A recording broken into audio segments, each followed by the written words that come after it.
8ই মের পরিবর্তে আগামী 10ই মে উচ্চ মাধ্যমিকের রেজাল্ট ও অনলাইন টিসি দেওয়া হবে, এই নোটিশ দেওয়া হয়েছিল তারাসুন্দরী স্কুলের দ্বাদশ শ্রেণীর হোয়াটসঅ্যাপ গ্রুপে।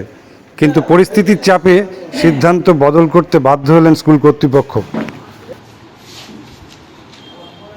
নবদ্বীপ তারাসুন্দরী বিদ্যালয় আমরা দেখছি দিদিমণিরা কাজ করছেন, কিন্তু একটি হোয়াটসঅ্যাপ গ্রুপে একটি নির্দেশিকাকে ঘিরে একটা জটলা সৃষ্টি হয়েছিল যে নবদ্বীপ তারাসুন্দরী স্কুল একমাত্র ব্যতিক্রমী স্কুল, যে স্কুলে আগামী 10ই মে রেজাল্ট দেওয়া হবে বলে ছাত্রীদের জানানো হয়েছিল।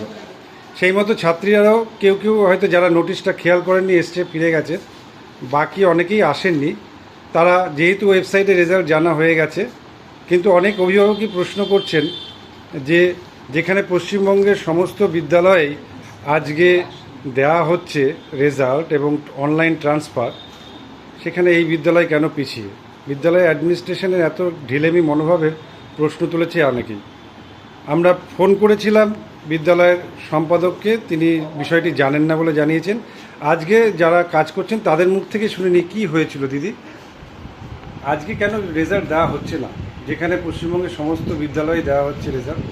আচ্ছা, আমরা তো কাজ করছি, আর মেয়েদের তো অনলাইনে টিসির যেদিন 10 তারিখে দেওয়া হবে একসাথেই আমরা দেব বলে, আর একটু পরেই আমরা কাজ সমাপ্ত হয়ে গেলে মেয়েদের সাথে সমানে কন্ট্যাক্ট আমাদের আছে।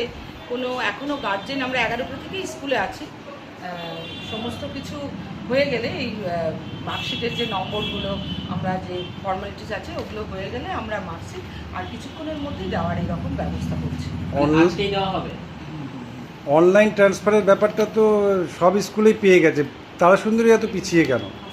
আমাদের আজকে তো টিআইসি নেই, আমি এই বিষয়ে তেমন কিছু বলতে পারবো না। আপনি কি অফিসিয়ালি দায়িত্বে আছেন? না, আজকে কোনো দায়িত্ব তাহলে নেই। আজকে আমরা সবাই বিদ্যালয়ের মিলে দায়িত্বে কে সবাই মিলে আছেন, আমরা একাডেমি অথচ অফিসিয়ালি কেউই নেই দায়িত্বে। এইরকমভাবেই বিদ্যালয় চলছে, বিদ্যালয়ের দায়িত্বে কেউ নেই, আবার সকলেই একসাথে রয়েছেন, এইরকম একটা গয়ঙ্গচ্ছ মনোভাব নিয়ে বিদ্যালয় চলছে। ছাত্রছাত্রীরাও আজকে রেজাল্ট থেকে বঞ্চিত হচ্ছেন। তবে আমাদের এই ইন্টারভিউ নিতে এসে তার কিছুটা চাপের মুখে পড়ে তারা বিদ্যালয় থেকে আজকেই দেবেন বলে বলছেন। দেখা যাক কী হয় ভবিষ্যতে। আচ্ছা, এআই এর যুগে আমরা কতটাই না advance. artificial intelligence with artificial এই কম্পিউটার টেকনোলজির যুগে ঠিক মতন তৈরি করতে পারছেন তো?